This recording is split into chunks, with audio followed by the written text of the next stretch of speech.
gorilla တွေထဲမှာ silverback gorilla ကအတန်မာဆုံး gorilla တွေဖြစ်ပြီးတော့သူတို့တွေက western lowland gorilla အနောက်ပိုင်းမြေနိမ့် gorilla နဲ့ mountain gorilla တောင်ပိုင်းမြေနိမ့် gorilla မျိုးတွေရဲ့အထီးတွေကိုရည်ညွှန်းပြီးခေါ်ဆိုကြတာပါ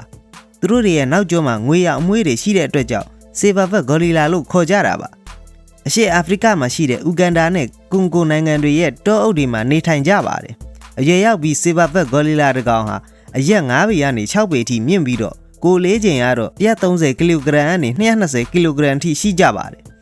သူတို့ရဲ့အရေးပြားကမဲနဲ့နေပြီးရင်ဘတ်နဲ့နောက်ကျောတွေမှာငွေရောင်ဒါမှမဟုတ်မီးခိုးရောင်အမွှေးတွေရှိကြပါတယ်ကြီးမတန်မာပြီးတော့လူတွေထက်6ဆကနေ15ဆအထိပိုပြီးတန်မာကြပါတယ်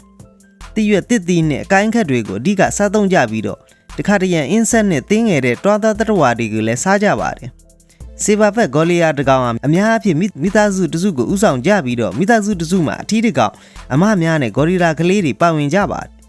မိသားစုတွေကိုအန်ဒီယာနဲ့ကာကွယ်ပေးပြီးအစာရှာဖွေဖို့အတွက်လမ်းပြပေးကြပါတယ်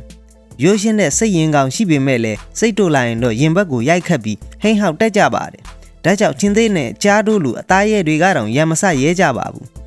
အသက်12နှစ်ကနေ15နှစ်အတွင်းမှာ silverback တကောင်အဖြစ်ရက်တီလာကြပြီးတော့သူတို့ရဲ့ပြည့်မြတ်တက်တန်ဟန်သဘာဝတိုင်းဆိုရင်35နှစ်ကနေနှစ်40အထိအသက်ရှင်နေထိုင်နိုင်ကြပါတယ်လူသားတွေနဲ့ညံရည်အနီးဆက်ဆုံးသတ္တဝါဖြစ်ပြီးတော့ DNA ကလည်း98%ထိတူညီပါတယ်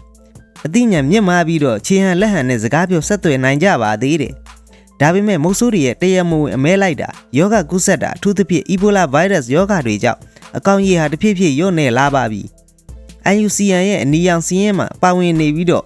မျိုးသုံးလူနီးပါအဆင့်မှာရှိနေပါတယ်silverback gorilla တွေဟာချစ်စရာကောင်းပြီးတော့ညံရည်မြင့်မာတဲ့သတ္တဝါဖြစ်တဲ့အတွက်ကြောင့်သူတို့ကိုထိန်းသိမ်းဆောက်ရှောက်ဖို့လိုအပ်တဲ့သတ္တဝါတစ်မျိုးလည်းဖြစ်ပါတယ်